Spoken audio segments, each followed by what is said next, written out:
कहानी थोड़ी पुरानी जरूर है, पर इसकी आत्मा आज भी बिल्कुल ताजा है। दो बौद्ध भिक्षु पास के गांव से भिक्षा लेकर वापस मठ की ओर लौट रहे थे।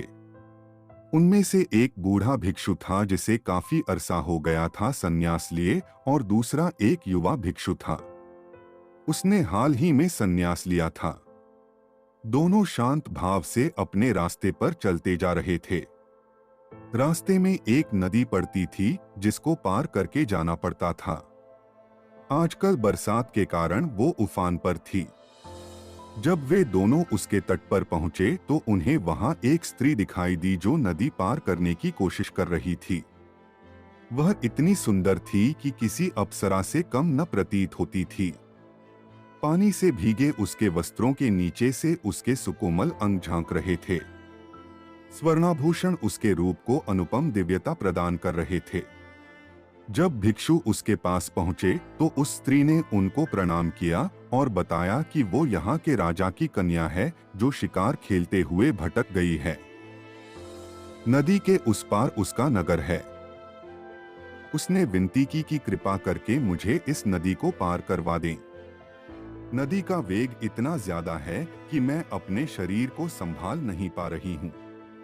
दोनों भिक्षुओं ने नदी की ओर देखा।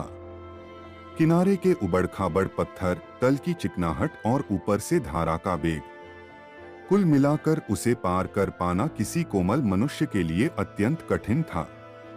परंतु समस्या सिर्फ यही एक नहीं थी, समस्या एक और भी थी। भगवान बुद्ध ने भिक्षुओं को नारी से दूर रहने को कहा था, इसीलिए वो उसको पार नहीं करवा सकते थे। नारी स्पर्श से तो अब तक संचित समस्त साधना एक क्षण में नष्ट हो सकती थी। बूढ़ा भिक्षु अभी ये सब सोच विचार ही रहा था कि युवा भिक्षु आगे बढ़ा।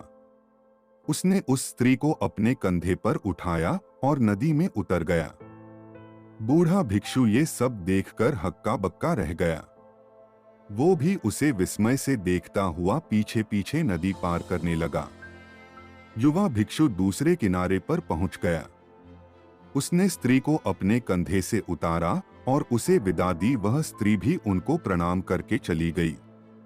युवा भिक्षु शांत भाव से मठ की ओर बढ़ने लगा। पीछे पीछे बूढ़ा भिक्षु भी तट पर पहुंचा।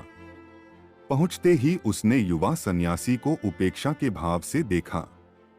बूढ़े भिक्षु की आंखों में क्रोध और दुर्भावना थी। उसने युवा भिक्षु की तरफ मुंह फेरा और शीघ्रता से मठ की ओर पांव बढ़ाने लगा। आवेग में चलते चलते वह विचार कर रहा था कि देखो, एक हम हैं जिन्होंने इतने साल तक अपने ऊपर किसी स्त्री की परछाई तक नहीं पड़ने दी, और एक ये हैं आजकल के युवा सन्यासी। स्त्री की छाया तो दूर, उसे स्पर्श भी किया, और सिर्फ स्पर्श ही नहीं, उसे कंधे पर भी उठा लिया। अभी मठ में जाकर भगवान बुद्ध से इसकी शिकायत करता हूँ। ऐसे नीच को तो संघ से ही निकाल देना चाहिए, और भगवान बुद्ध से भी ये आग्रह करूंगा कि आगे से इन युवाओं को दीक्षा ही न दें। ये अपने ऊपर संयम तो रख नहीं सकते। यही सब सोचते विचारते मठ आ गया। वह तेजी से अंदर गया और भगवान बुद्ध से भेंट करने उनके पास गया। बुद्ध शांत मुद्रा में एक वृक्ष के नीचे बैठे थे। बूढ़े भिक्षु ने उन्हें प्रणाम किया और सारा किस्सा सुना दिया कि कैसे उस युवा भिक्षु ने उस स्त्री को नदी पार करवाई। संघ के सभी भिक्षु इकट्ठा हो गए। युवा भिक्षु को बुलाया गया। भगवान बुद्ध ने उससे पूछा कि ये वृद्ध आप पर जो आरोप लगा रहे हैं, क्या वो सत्य है? क्या आपने किसी स्त्री को अपने कंधे पर उठाकर नदी पार करवाई? अब यहाँ उस युवा भिक्षु ने जो उत्तर दिया वो समझने लायक है। उसने कहा, कौन स्त्री?